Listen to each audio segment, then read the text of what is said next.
谢上帝带领我们今天来这里做礼拜。那今天我们要传讲的一个重要的一个主题就是因他活着，因他活着啊。我们来翻开路加福音第24章1到12节，路加福音24章1到12节。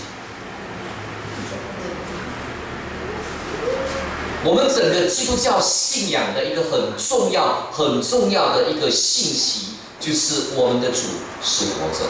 我们来看路加福音第24章1到12节的地方。我们翻到的时候，我们一起慢慢的来念。7日的头1日，黎明的时候，那些妇女带着所预备的香料来到坟墓前，看见石头已经从坟墓滚开了，他们就进去，只是不见主耶稣的身体。正在猜疑之间，忽然有2个人站在旁边，衣服发光。妇女们惊怕，将脸伏地。那2个人就对他们说：“为什么在死人中找活人呢？他不在这里，已经复活了。但纪念他还在加利利的时候，怎样告诉你们说，人子必须被交在罪人手里，钉在十字架上，第3日复活。”他们就想起耶稣的话来，便从坟墓那里回去，把这一切事告诉11个使徒和其余的人。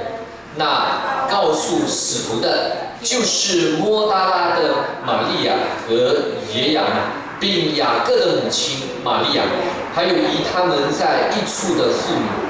他们这些话，使徒以为是胡言，就不相信。彼得起来，跑到坟墓前，低头往里面看去，见细麻布独在一处，就回去了，心里稀奇所成的事。各位亲爱的朋友们，今天我要跟你们讲的是一个在人类历史当中一个非常伟大的事件。在我们人类的文明里面，我们所了解的就是古埃及，他们有什么呢？他们有金字塔，对不对？他们有什么？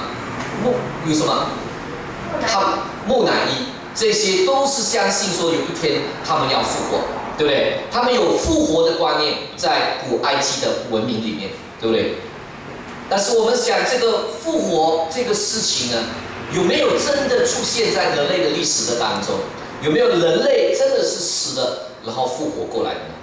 我们知道在医学里面曾经有这样的记录，是说有些人他们是脉已经停了，但是突然间他又回来，这些是有这些的记录。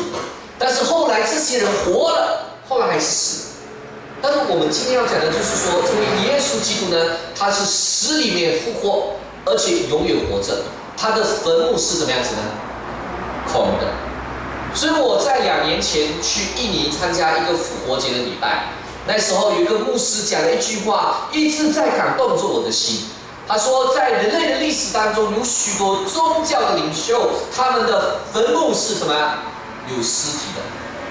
所以有很多人虽然有宗教，但是心灵是什么呢？虚空、空洞。但是我们的主耶稣基督，他的坟墓是什么？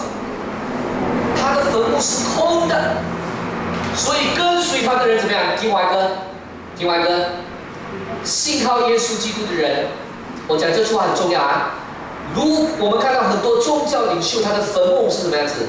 有没有尸体啊？有尸体的哦。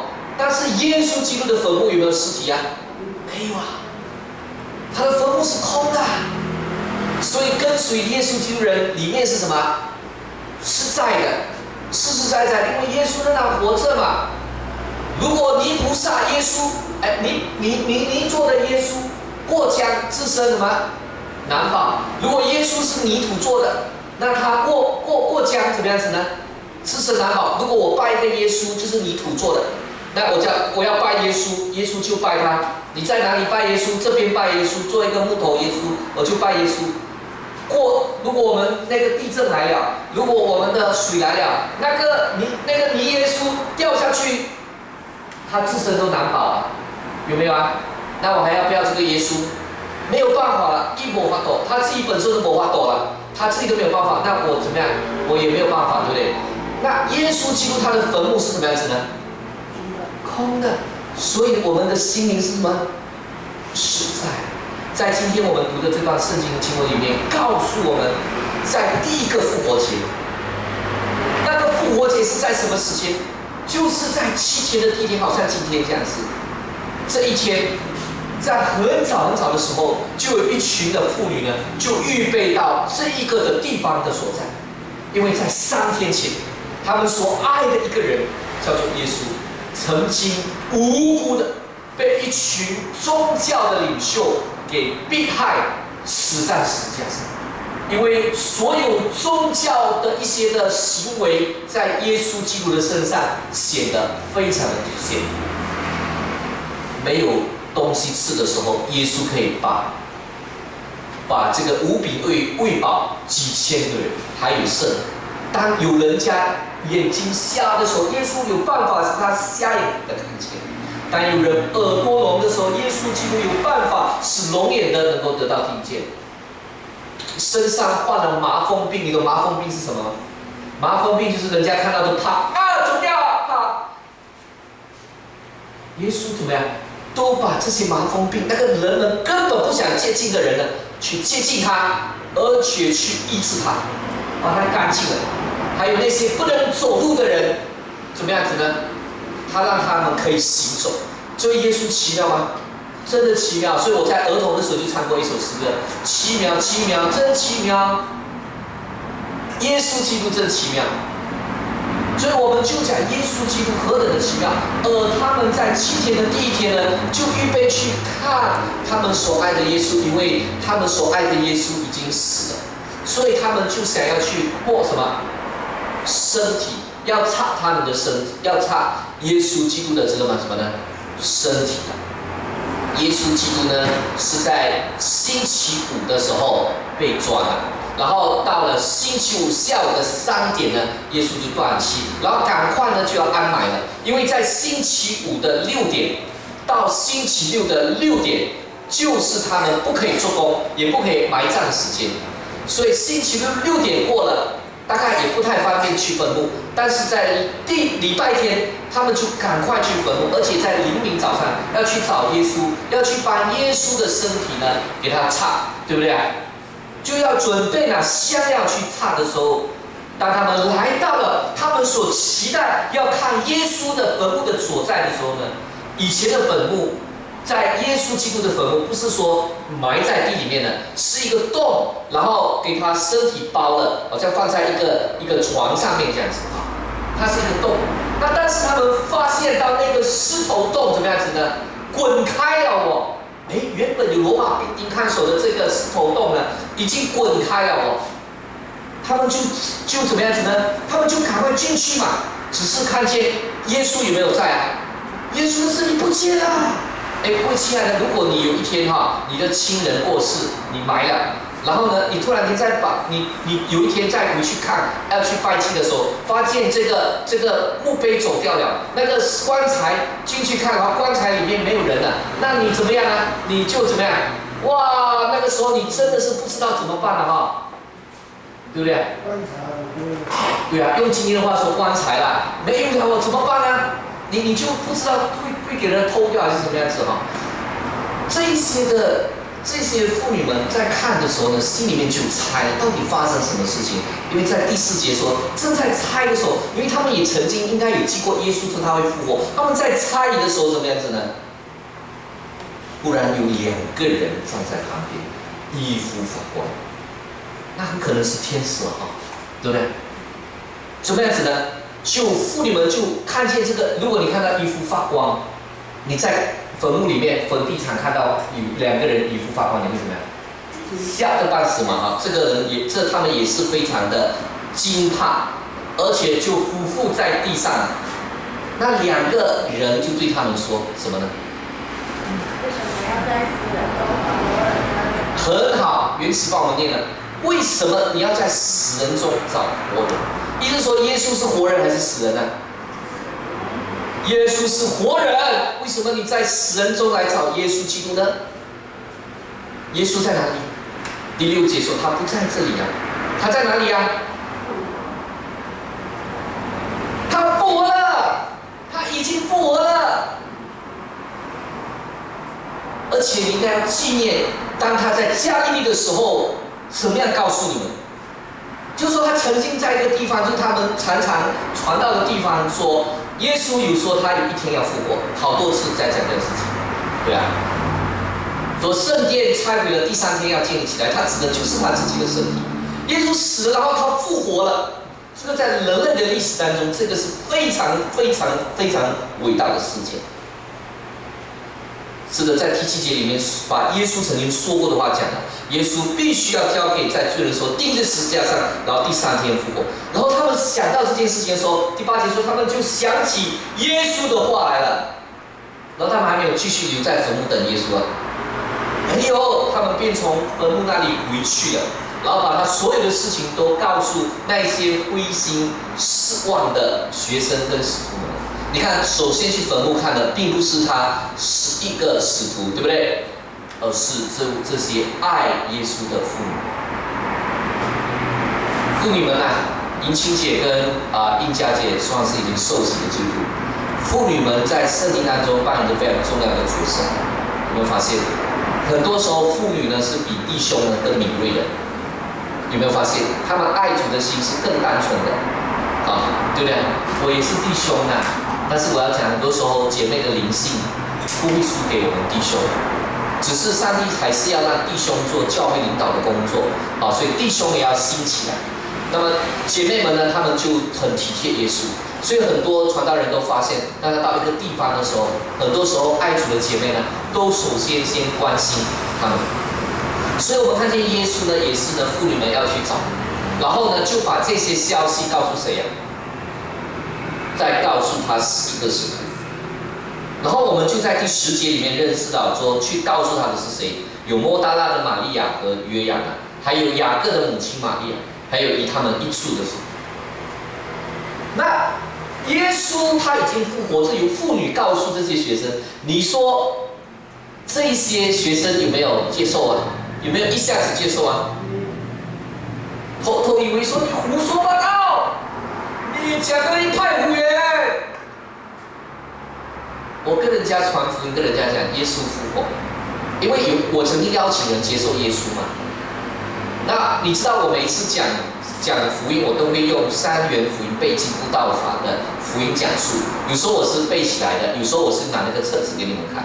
当你们要接受耶稣基督的时候，我有没有说直接带你们接受耶稣啊？没有，我先告诉你们接受耶稣是什么意思。那有一次呢，我出去传福音的时候呢，也是有一个人他怎么样？当我提到基督是复活的，而且永远活着，到这一点他就不明白了。他说死了怎么能够复活？你一派胡言呢？但是耶稣真的死了复活。后来他们都不相信。后来他的学生慢慢想起耶稣所说的话。最后，其实，在后面的段落，耶稣基督有向他的学生来见证，以后这些人呢就相信了耶稣基督复活。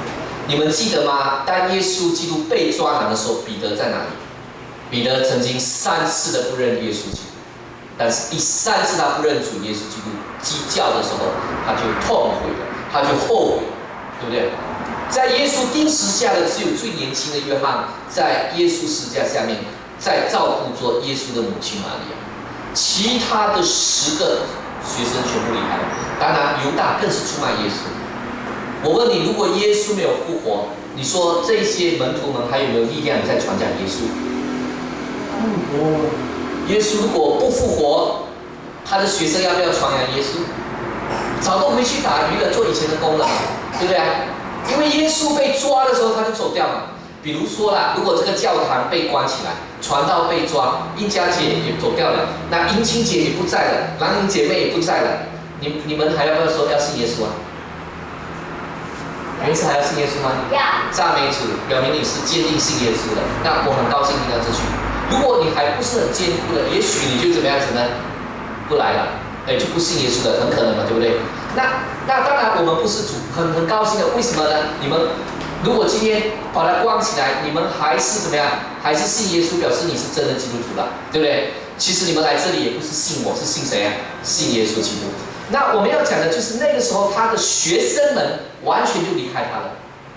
可是耶稣基督怎么样子呢？耶稣基督再一次来到他们面前来鼓励他，对不对？这么感谢上帝，我们今天实在不是跟随传道人，是跟随耶稣。就算这个地方被关掉了，全部人走掉了，我还要信耶稣基督。但是那个时候，他们信靠耶稣基督，他们有没有信心稳固啊？他们有没有像你们这么样勇敢啊？像中国的基督徒这么勇敢啊？当教会被逼迫的时候，他们还是怎么样相信耶稣基督？所以呢，我们看见那个时候他们有软弱，可是耶稣基督就怎么样，再一次的鼓励他们就回来了。有人说我不相信耶稣复活，一定是这些学生呢怎么样子呢？太想耶稣了，所以说耶稣复活。你知道，如果你有亲人过世的话，你会怎么样？你会不会突然间很想念他，然后你发现他突然间出现在你的面前，有没有可能？有可能的，对不对？但是出现在你面前不久，你会发现这个只是一个幻觉，对不对？是不是啊？然后你知道他真的还没有复活，他就是已经过世了。但是耶稣基督后来有出现在他们的面前，而且他曾经呢，他们说给他鱼吃，他也照样吃。这样耶稣是真的复活还是假的复活？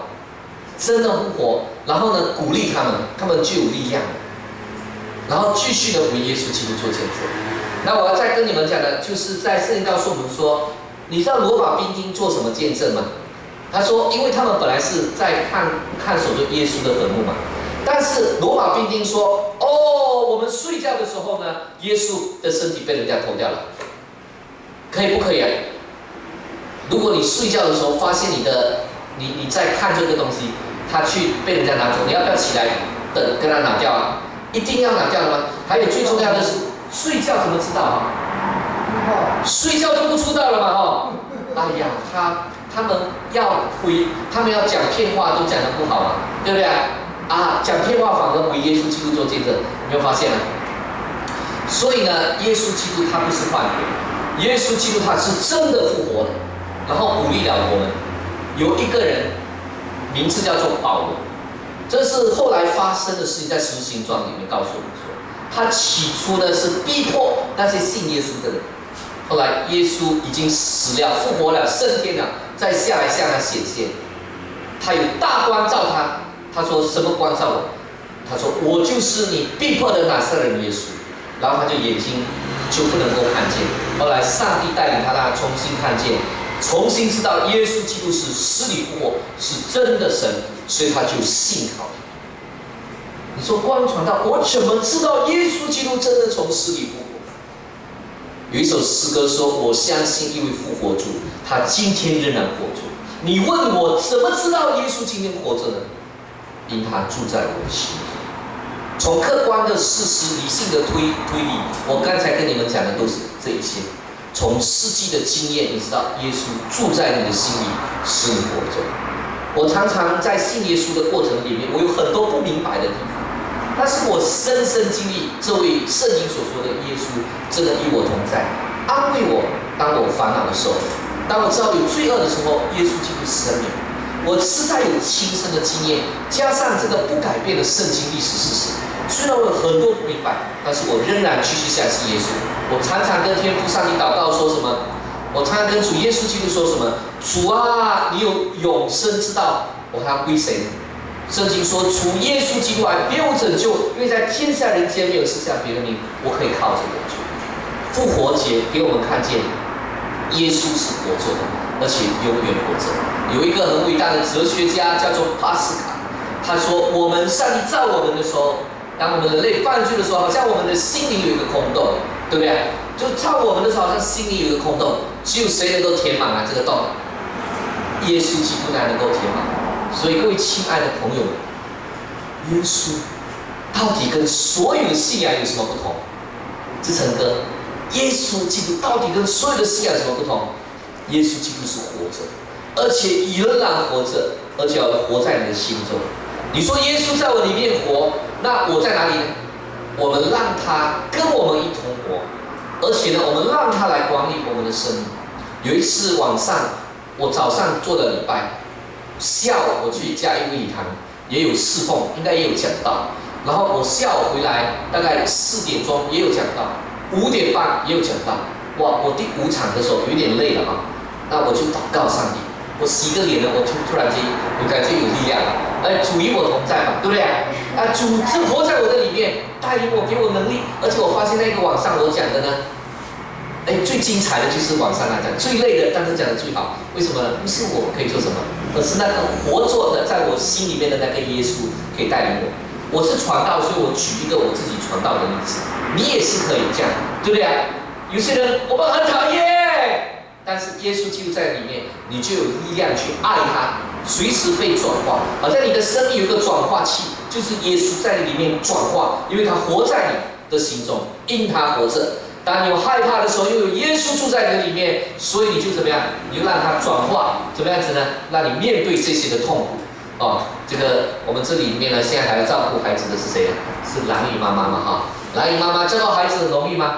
不容易啊，好辛苦啊！哇，孩子有时候很活泼、很可爱啊，但是与此同时呢，要怎么样在爱中教导他，让他不受伤，让他有自尊，但是又怎么样把他教好来？容易吗？太难了这段话一定要看着蓝雨姊妹讲这个很重要，很重要。这个照顾孩子真的不容易，怎么办呢？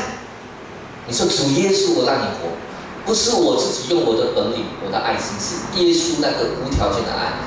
当他真的很惹我生气的时候，我要用耶稣的生气来生气。如果耶稣这个时候要很温柔的，就不可以生气，就不生气。必要生气的时候要生气，不生气的时候不生气，对不对？因为该生气你不生气，那孩子就被你宠坏了但是该温柔教导他的时候呢，怎么样？教导他。因为那个时候他耳朵是敞开的，对不对？所以我以前呢是学那个牧师教导孩子来教我的侄儿我不知道如果这一段我的侄儿在网络上听到我想他们一定可以说阿们因为我有个侄儿每次会注意我的网络那个 Facebook， 他应该希望他可以听到这一段那我一定是这样子的。你刚才有没有说他一定要承认然后我才惩罚他。那惩罚完他哭了嘛，因为我的鞭是很大力的，那他就哭了。哭完之后呢，我就在拥抱他说，我怎么样子呢？是爱他的，但是不喜欢他的行为。事实上，我的侄儿现在跟我都很好。我这个叔叔是很凶的，但是呢，这个叔叔呢也是很爱他、很疼他们的这样子那该他做错我们就是会惩罚他。如果他有做错事情我记得有一次我带他出去玩。他们不听话，那回来呢，我就慢慢跟他谈。有时候跟他谈1个多小时才能够惩罚他，为什么呢？要知道他自己承认有错，那你惩罚他才有意思。要不然呢，他觉得你诬赖他了对不对？我有一个同学，他很特别的，他妈妈告诉我说，他很小的时候，如果他错你打他，他不会出声，但是他不认为他有错，你打他，他就跟你叫到半死。我觉得这是对的反应。孩子有时候情绪反应，应该哭的时候笑，笑的时候哭，那也要教导他。有一个牧师说，他的孩子呢拿了别人的笔，然后笔不见了之后，他大哭一场。他爸爸知道这个感情有错误，所以呢，他就问这个笔很美爸爸就改跟你买。那以后就买了很美的，爸爸看那个笔真的很美，爸爸也想要。后来爸爸就带他去买一把笔，而且买2把笔给他。后来呢，他的这个孩子呢，怎么样子？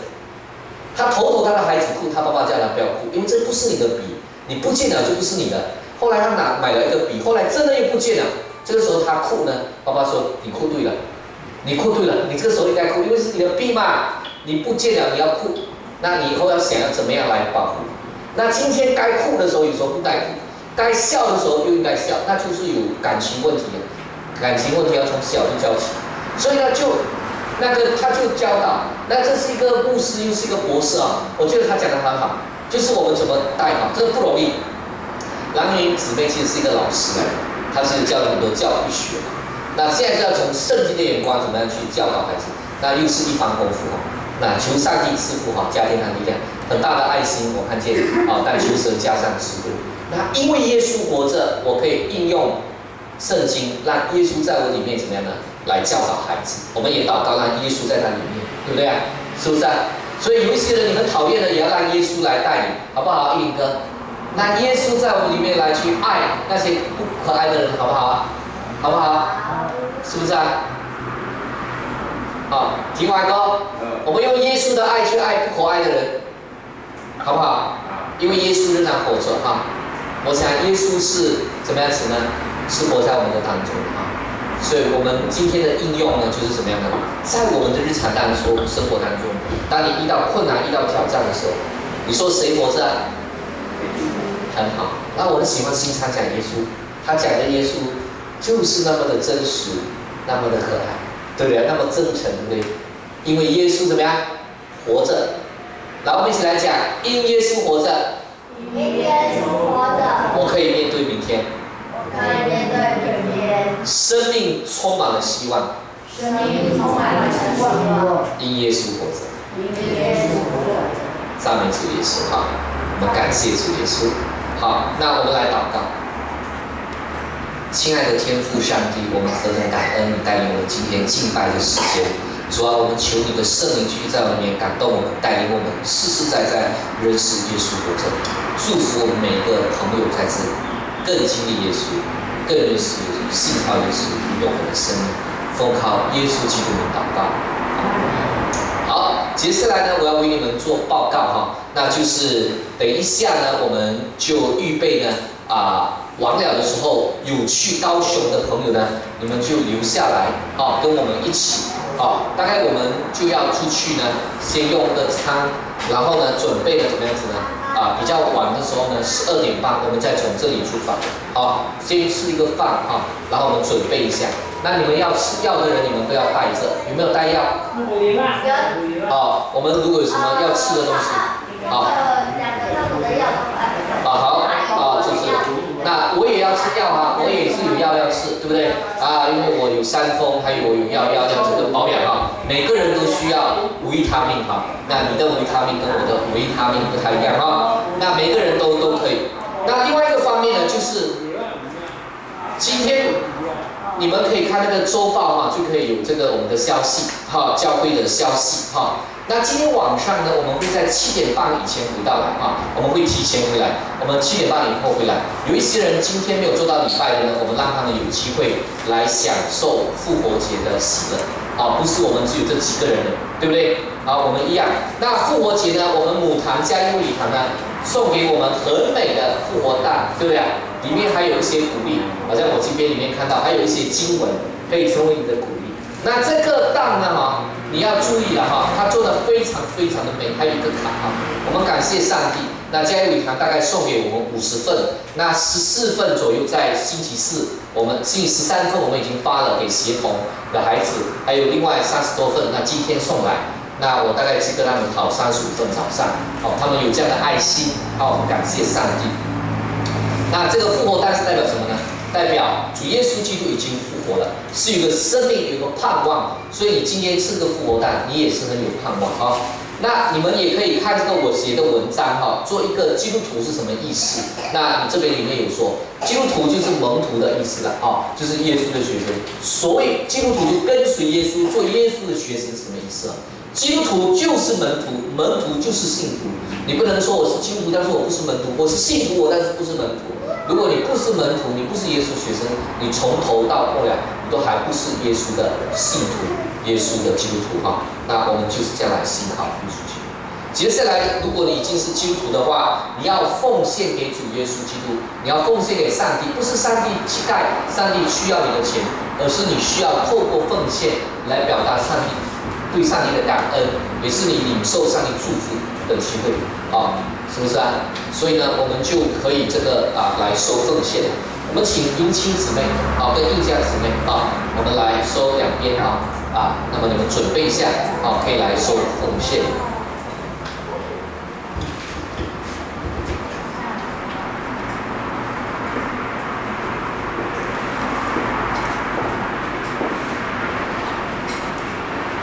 那崇拜后之后哈，我就请这个迎亲姐哈帮助这个应家姐来给今天早上的奉献那如果你有你就奉献，没有就过的时候你就过如果是基督徒，我们就可以抓住这个奉献的。